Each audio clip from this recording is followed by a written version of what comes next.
Sveiki, taigi šiandien susitinkame Vabaltėje ir norime šiek tiek pakalbėti apie pašaro ruošimo techniką, nes pašaro ruošimo sezonas nenumaldomai artėja. Iš klientų sulaukėme vis daugiau klausimų apie tam tikrus mūsų produktus, todėl šiandien norėtumėm pakalbėti apie Fendslicer šienapjoves. Vienas iš klausimų buvo, ar šios šienapjovės yra patvarios. Tai ką svarbu paminėti, kad pačios šienapjovės svarbiausia ar ne dalis, pjaunamosios pats stalas, yra gaminamas labai plonas, tačiau tai nereiškia, kad jis yra silpnas. Jis yra plonas todėl, kad pagerinti žolės ar ne keliaujančio pašaro žolės srautą per pačią šienapjovę. Tačiau, kas yra svarbu dizaino prasme, šienapjovės stalo viduje krumpliai visi, net ir perdodantys ir pagrindiniai, jie yra vienodo dydžio. Vadinasi, užtikrina maksimalų galios perdavą per 3,5 dančio. Kas ir užtikrina, kad mūsų šienapjovių stalai, sakykime, pati šienapjovės struktūra viduje yra ilgaamžė. Taip pat, ką svarbu paminėti, kad tokiu atveju, jeigu mes turime čia akmenį ar kažkokią kliūtį, kur mūsų atsimuša pjovimo ar ne visas diskas, tai jis nepabėga nuo šienapjovės, nereikės ieškoti jo pievoje, nutrūksta viduje esanti ašis ir pasikeičia tiesiog ašelė su vienu krumpliaračiu. Kas suteikia tvirtumą pačiai šienapjoviai, kad krumpliaračių pati pavara yra prisukta kiaurai šienapjovė, todėl stalas yra dar labiau sutvirtinamas. Taip pat galima reguliuoti pjovimo aukštį su papildomomis plokštelėmis.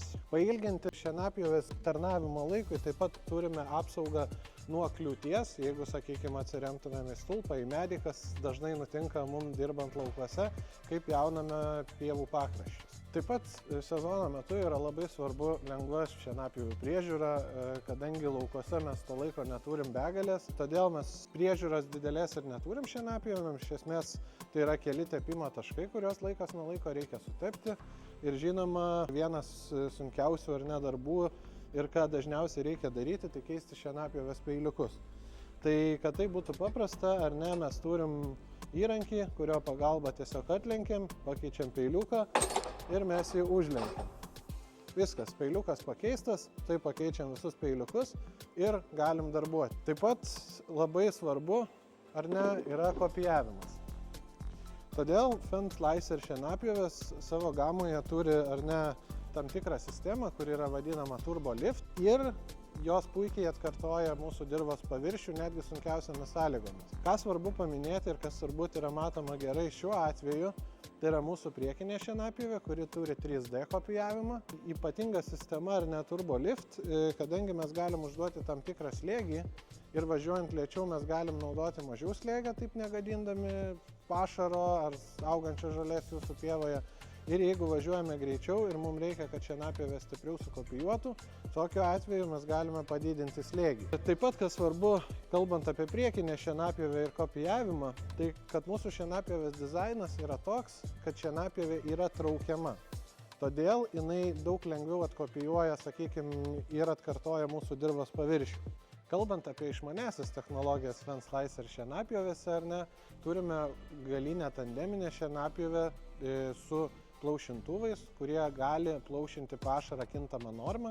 Vadinasi, šienapjovė, matydama pašaro kiekį patenkantį į šienapjovę, gali suaktyvinti arba sumažinti plaušinimą. Taip, išplaušindama pašarą idealiai, taip kaip reikia, pagal jo kiekį.